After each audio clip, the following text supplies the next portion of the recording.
We are in Great Smiles. And let us come on in. The library's off to the left. We've been here several times because of Adelard Took there and his fears. But we're not dealing with him right now. We're dealing with Donna Mira, who is the librarian and knows this place like the back of her hand.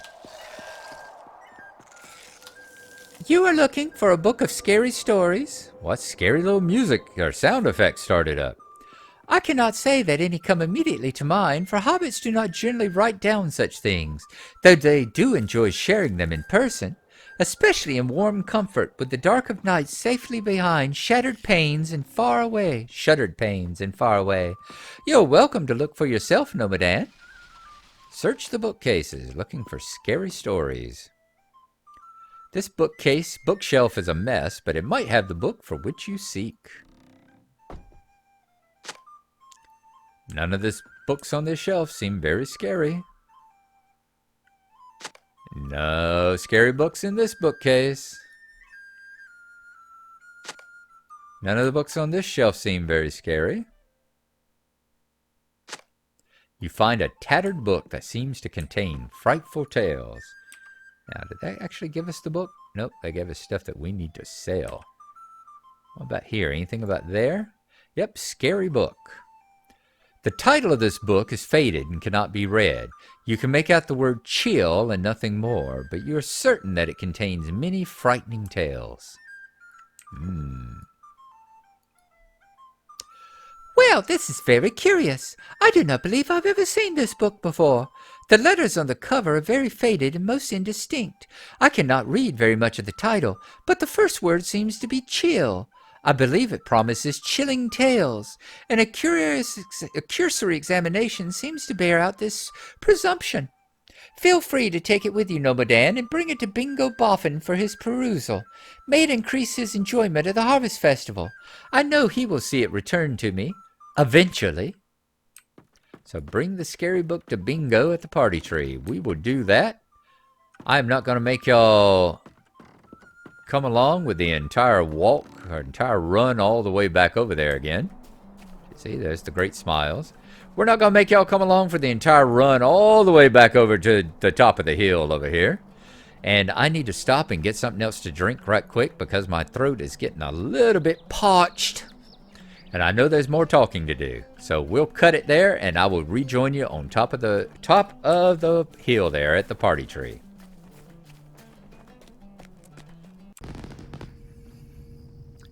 And yes, this has been timed wonderfully. Night is falling at the party tree here at the hill.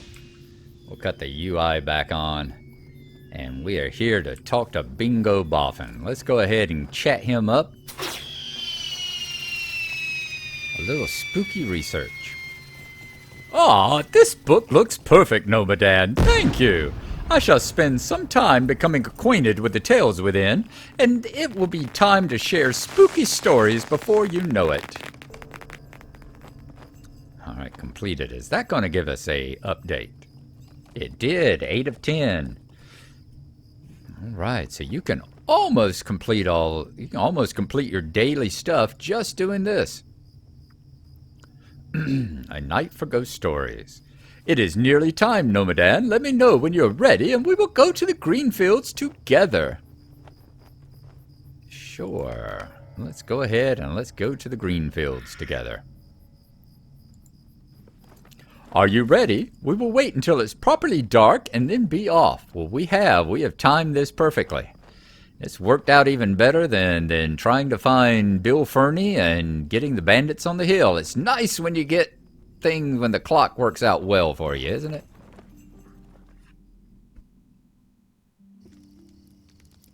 Seems fun, strange traveling into an instance across time like that and not having either Gandalf or Galadriel narrate the journey for you. Says you simply must celebrate the spirit of the scary season with us. Alright, talk to Bingo by the campfire. That we would do. Can you see on the map here where we are? Will it pull up? Oh, okay, so we're here. This counts as the Greenfields, huh? Really? Even though it's more trees than fields, although I guess the proper Greenfields is more trees than fields these days. Just hang on just a second. Look at the fireflies. Isn't that gorgeous? I love the fireflies in the Shire. Now you have the different things. You have almost constant snowflakes in the arid Lewin, and you have stuff like the milkweed thistles that come through the air in Rivendell, and I love the fireflies in the woods of the Shire. Wonderful stuff. Look at all those boffins. My God, Priska. 1, 2, 3, 4, 5, 6, 7, 8 children? Wow. Wow. That line about a cigar and Charlie Chaplin, not Charlie Chaplin, Groucho Marx and his cigar kind of comes to mind. This is the perfect night to share spooky stories, Nomadan. Even better than I hoped. Many of my cousin Priska's children have told me they have their own stories ready to share, and I have one of my own as well. Bolster your courage, my friend, and let us celebrate in the scary spirit of the season. You can choose who gets to share the first story, Nomadan. Now, a lot of these, I know there are at least 4 stories, and when you tell 2, then Bingo wants to tell his. So it will take repeated adventures here to get all the stories. It would take at least twice. I don't know, I know there's several that don't have stories too, like Esmeralda here. I would be happy to go first if I had a story prepared, but I think I will just listen for now. Okay. Denidus. I am not telling a story. Pick someone else, Nomadan. Honestly. All right, Marigold.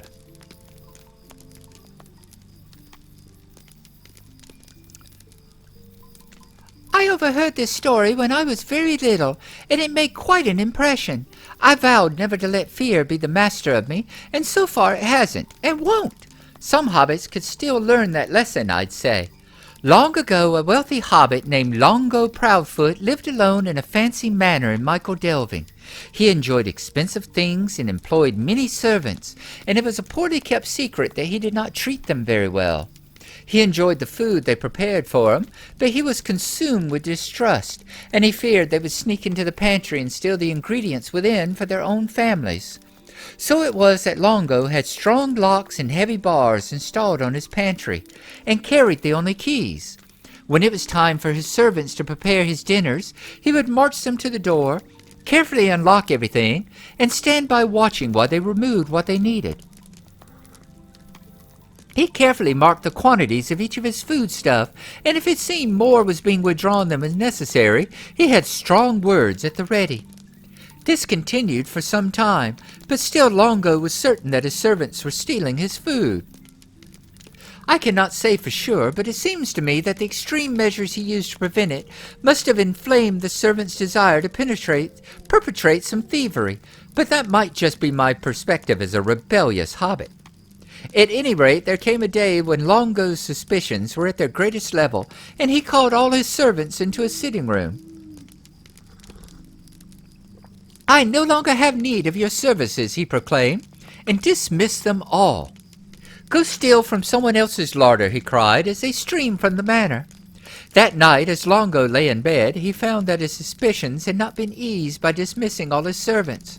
On the contrary, now he worried that they would not be bound by loyalty, and might break into the manor to gain access to his pantry. Where were his keys? Ah, there they are. Still, they might have already performed the deed and replaced the keys when they were done. Longo hurried to the pantry and found the many locks as he had left them early in the day. He unlocked every one and threw open the door, revealing shelf upon shelf of useful ingredients and foodstuffs. As he went in for a closer look, he brushed the door by mistake, and it swung shut behind him. If he had not been so focused on counting the bags of flour and inventorying the pickling jars, he might have heard the heavy bar fall into place outside the door, but he did not. No one knows how long it took before anyone noticed they had not seen Longo Proudfoot set foot from his manor for some time, for he had told his servants not to return, and he had had no friends or family to check on him. He might have lasted for some time in that well-stocked pantry, but in the end, after all, Does it really matter if it were days or if it were months? But hobbits in the Shire have reported feelings of discomfort in their own pantries late at night, as if they were being watched from behind the shelves, and some folks have claimed to see eyes peering out at them from between the bags and boxes, eyes full of jealousy and distrust. The eyes of Longo Proudfoot.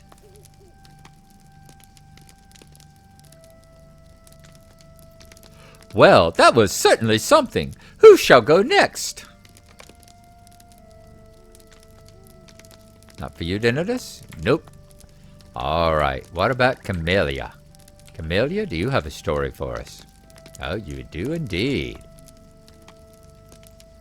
So those are the first two we'll listen to. I guess next time we'll catch another two, or I'll play the other two whenever Narwhal comes through here. That may be something, and we'll catch another two stories.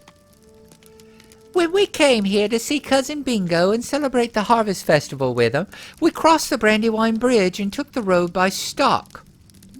Do you all remember looking across the water and seeing the farms of Budgeford? My story took place at one of those farms, and the events told therein happened not so long ago. I know these events are true, though they sound unbelievable. The story was told me by someone who would know the truth of the matter. The farm stood right at the river's edge and belonged to a hobbit named Everard. He was a bolger, as many of the folk of Budgeford are, but whereas most of the bolgers are fine farmers, Everard struggled daily to maintain his crop. Either it was taken by blight, or savaged by crows, or munched by rabbits, and on many occasions he had to depend upon the charity of his neighbors for his family to survive. Everard blamed his scarecrow most of all. No matter how hard he tried, he could not fashion a suitably frightening scarecrow. Every day the birds came to feed on his crops undeterred. He was at his wit's end on a Tuesday, and even as he glowered at his failing scarecrow, a raven flew down from the sky and lighted upon it. "Oh, I'll teach you what you deserve," Everard growled as he swung his trowel at the bird. The raven flew just out of reach, then landed once again upon the scarecrow's straw hat. "You seem upset, friend," the raven said. This set Everard back a bit, for while he had heard stories of speaking birds, he had never encountered one himself. "Upset," he managed. "Of course. You birds won't leave my crops alone, you vile things." "It does seem like you deserve better," the raven responded. "If you like, I can speak to my people and see if perhaps we could come to an arrangement. I'd be willing to do this for you if you let me sample some of these grains." Everard thought it over and could see few drawbacks to the raven's proposal. After all, one bird's appetite would be less than a whole flock, and by giving up some of the crop he might secure safety for the rest. "I agree," he told the bird, and watched it devour some of the crop and flew away. The next day saw little improvement, and birds continued to harry his crops. He was certain he would not see the raven again, but to his surprise the bird appeared and spoke. "They say they want to help you out, but they just can't resist the taste of the crops you're growing here. They said what you need is a better scarecrow. That would make it much more difficult for them to fly near." "I have tried to make this one scarier," Everard told him, "but it is just no good." "Let us see what we can do," the raven replied. The Wednesday sun crossed the sky, and as dusk approached, Everard's wife sent their daughter Holly to bring Everard in for supper. As Holly approached the field, she marveled at how lifelike appeared the second scarecrow her father had made. He must have spent all day fashioning it. It looked just like a hobbit. As he watched, a raven hopping among the grains squawked and flew away. Holly told me this story herself, and she wouldn't joke about that. It's all true. Nonsense. These stories are all rubbish. So I'm wondering, is that the scarecrow supposed to be Everard, or did they bring a hobbit and plant him on a stick? Either way, pretty cool. We need to go to Everard's farm over there now and take a look. Not at all. Is it my turn? I have a good story to tell. Indeed, it is your turn, Bingo. The story I'm about to tell is older than each of the others we've heard tonight, for it dates from the earliest days of the Shire and is recorded in very few places. I found it in a book that Nomadan retrieved from the Library of Great Smiles, but it seems to me there were few copies of that book ever made. Once I tell you this story, it will live on, and you should all remember it. Even in the earliest days of the Shire, festivals were already important to our distant ancestors. Were there Boffins even then? I'd like to think so, although I've not seen a family tree that extends back that far. Certainly some branches of our family trees bear similar names to those earliest inhabitants of the Shire, and I have seen accounts of Esmeraldas, Marigolds, Griffos, and Foscos. But I am getting distracted.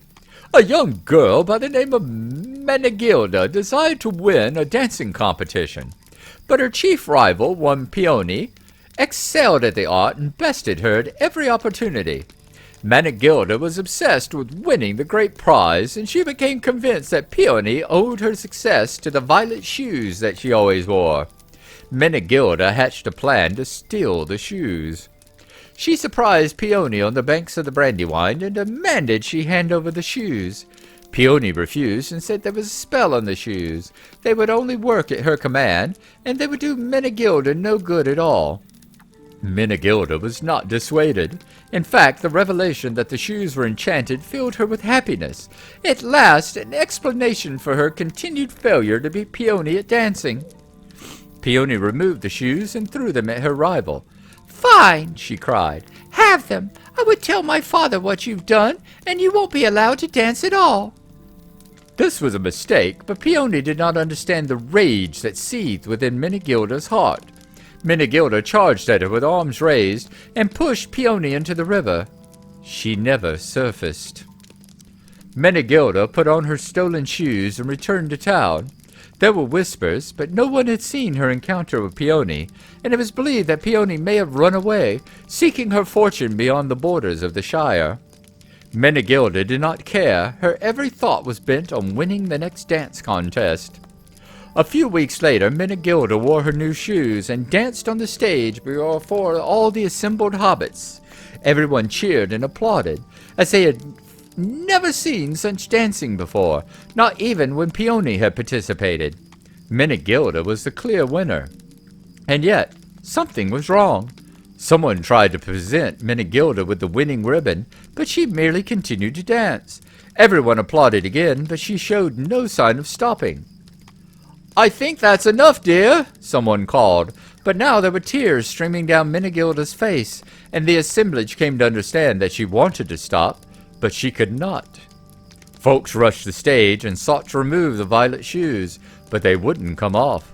Menegilda's feet flew left and right, here and there, but even when she fell into a stupor, the dance continued. At last it stopped, but Menegilda's dancing days were done. The shoes were packed into a box, and it was sealed away, hidden in a dusty corner of a forgotten burrow. Hobbits spoke for a time of Menegilda and the cursed shoes, but eventually the story passed into legend, and folk doubted if it ever really happened, even as they feared to speak of it. And that's why hobbits never wear shoes. That's not true. That can't be true. How do you know? It's just rubbish. All these stories are nonsense. Well, it's interesting you should say that, Dino. Because I went and had a chat with Brombard Foxtail at the Matham house. And he did some digging around, and he found the very same shoes from the story. And here they are. What?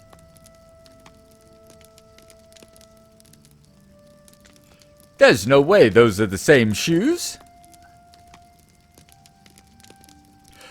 Does anyone want to try them on? I'll do it. I'm not afraid. Esmeralda, are you sure? I'm not scared, Mother.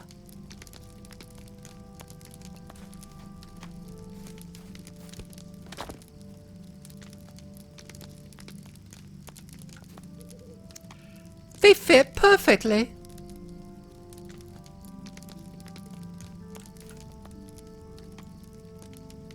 See? Nothing to worry about.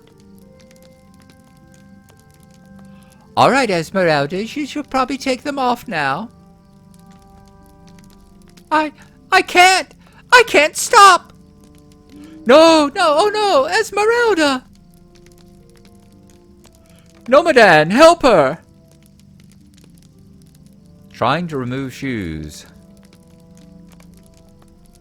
The shoes won't come off. No, Esmeralda! It's all true! It's all true!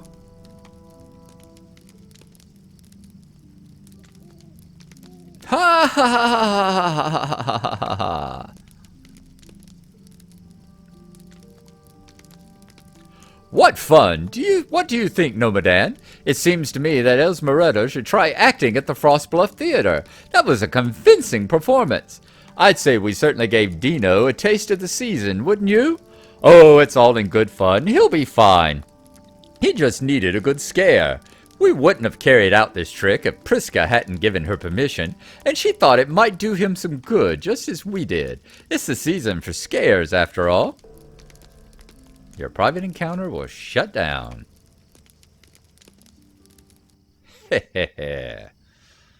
Oh, we're still here at the little hill we were on. All right, let's talk to Bingo again.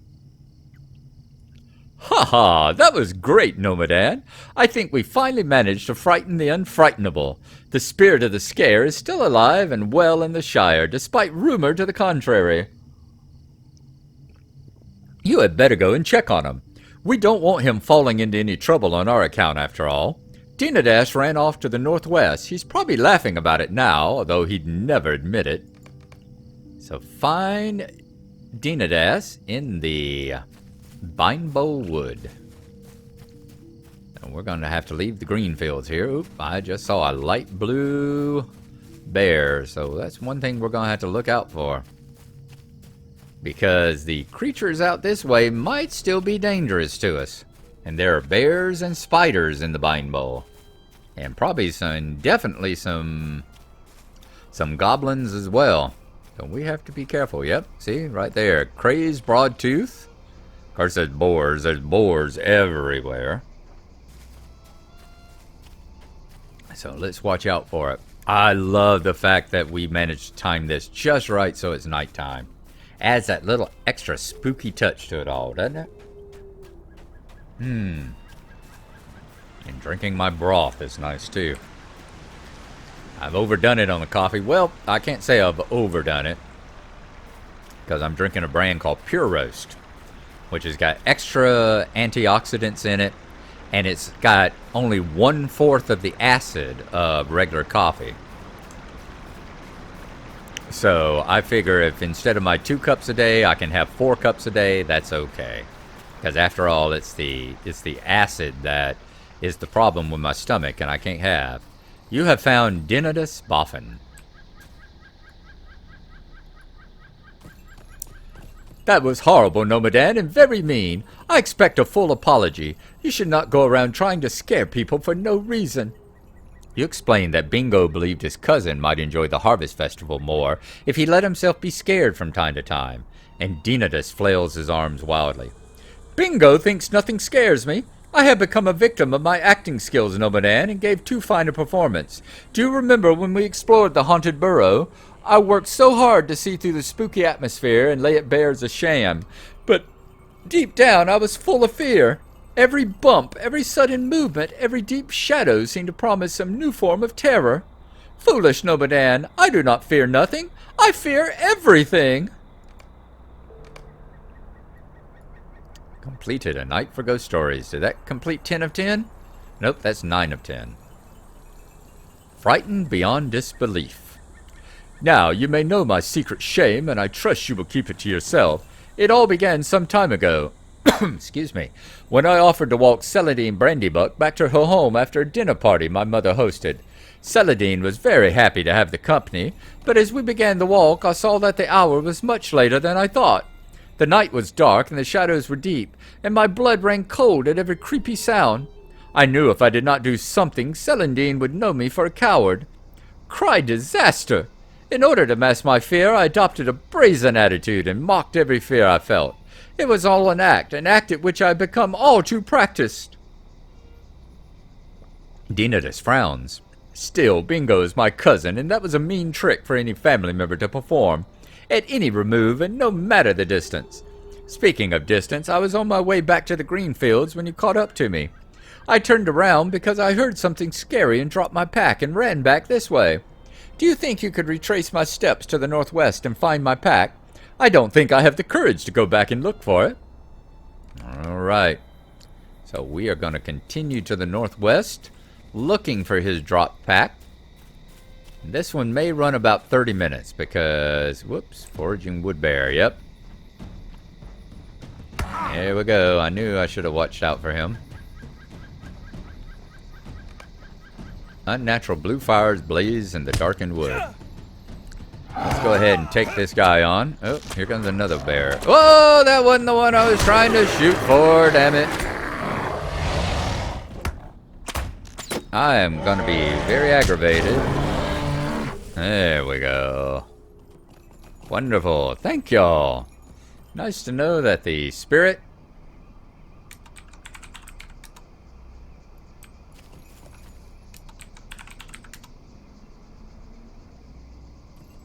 Nice to know that the spirit of carrying is still alive and well here. There's Dino's drop pack, and there's a spectral vision. No wonder he was frightened. Dinadas dropped this pack when he ran away. Talk to the spectral vision. What does it say? The spectral vision stares past you into the dark space among the trees. When it speaks, the sound reverberates in your ears and sets your teeth on edge.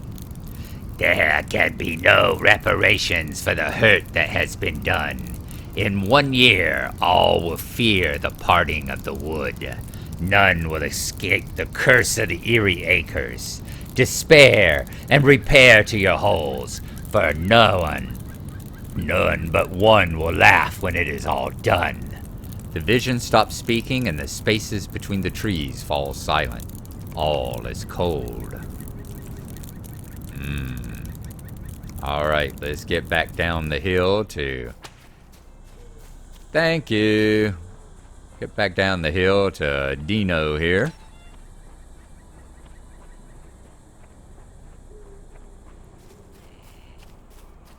We also have a deed, it looks like. Let's see, deed bestowed.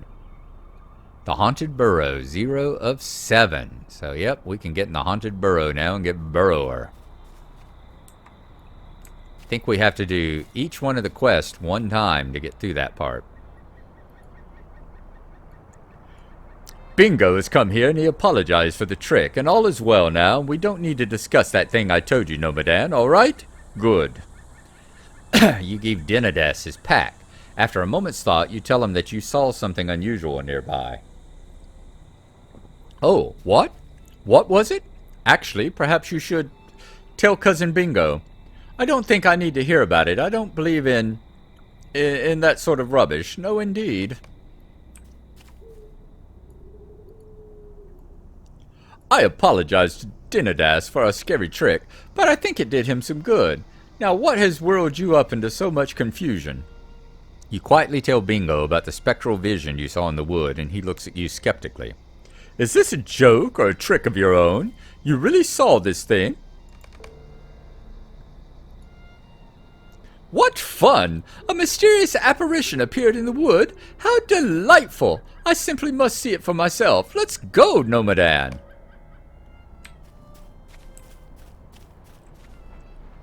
Dodge any of the bears that he didn't kill off. And let's go right back up here to the rock. Oh, here comes a bear down the hill. Notice how it gets dark. It was doing that in the daytime when I was doing it as well. Ah, there we go, right up here. Doing that in the daytime, it got this almost as dark as night, even in the daytime.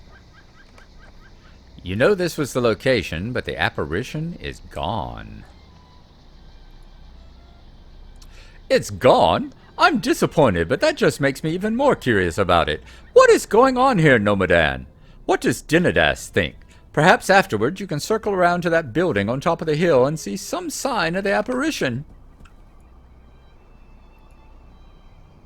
There's nothing here. That's even more scary. I do not like this, Nomadan. I mean, it is all nonsense. There was nothing here to begin with, and it's very cruel of you to pretend otherwise. So we are to climb the hill. We'll do that. I think the easiest way is around this side. This is the way I've been going.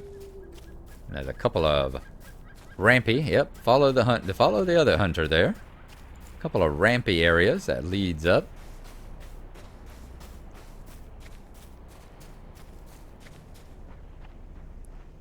You ain't got to go that far. You can climb right on up this part. You see nothing unusual on the approach to the ruined building.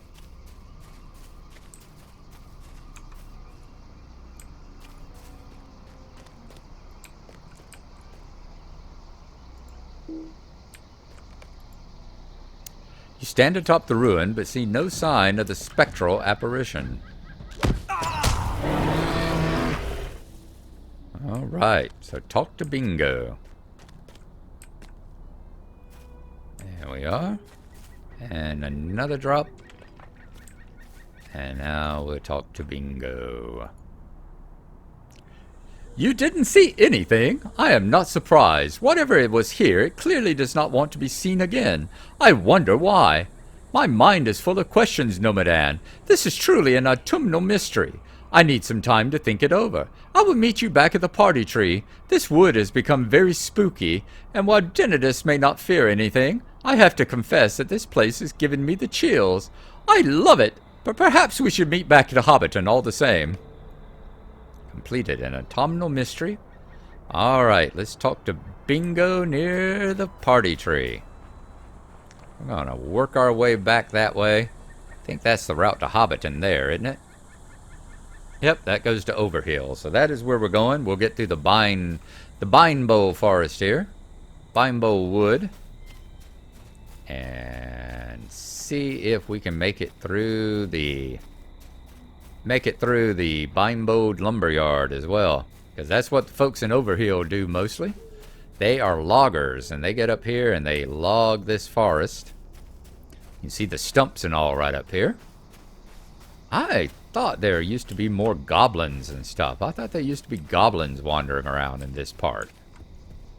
Maybe they're just very rare on the ground, but that was one of the quests that was sure you saw here in Overhill, was to help thin out the goblins that were around. Guess we'll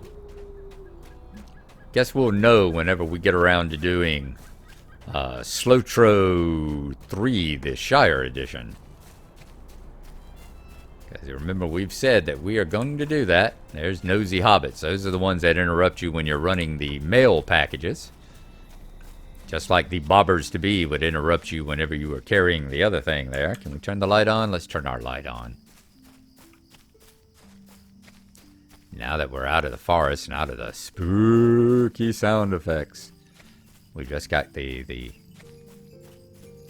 nighttime sound effects, although there is kind of a spooky little tingling noise in the air. Guess because of it being Harvest Festival in the Shire. Let's go over the edge. We're almost back to Bingo. While we're doing that, what did we happen to pick up? Just a light hide. Let's go ahead and loot it. We'll have a few things to sell. Ah, nice. There go the fireworks. Lovely, lovely, lovely. One more chat with Bingo and we should be done with this. What turned into a 3-parter here. But it's so nice. And I will see if we can get maybe Narwhal. Whenever I log her on, maybe she'll get another 2 stories. And then she can go and look at the Curse of Eerie Acres.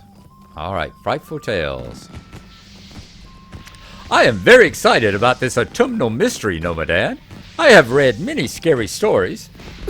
Excuse me. And they always delight my imagination, but I've never been involved in one myself. Tell me once again what this ghostly fellow had to say. You recount the words of the spectral vision. There can be no reparations for the hurt that has been done. In 1 year, all will fear the parting of the wood. None will escape the curse of the eerie acres. Despair and repair to your holes, for none but one will laugh when all is done. Do I have that right? I have to admit, I do not know what any of this means, Nomadan, but it seems to me like we have a year to figure it out. I will do some thinking. It sounds to me as if next year's Harvest Festival might be something, though. I can't wait, but I guess I must. Nope, you don't, because we didn't do this last time.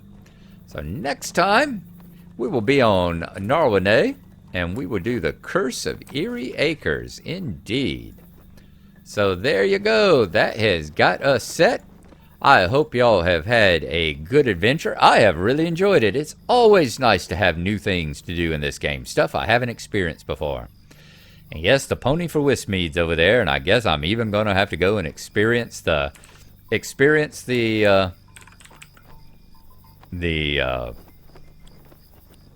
corn maze as well. So there you go. Thanks y'all for coming along. Nomadan thanks y'all too, and we'll see you next time. Thanks for coming. Hope you enjoyed it, and bye-bye.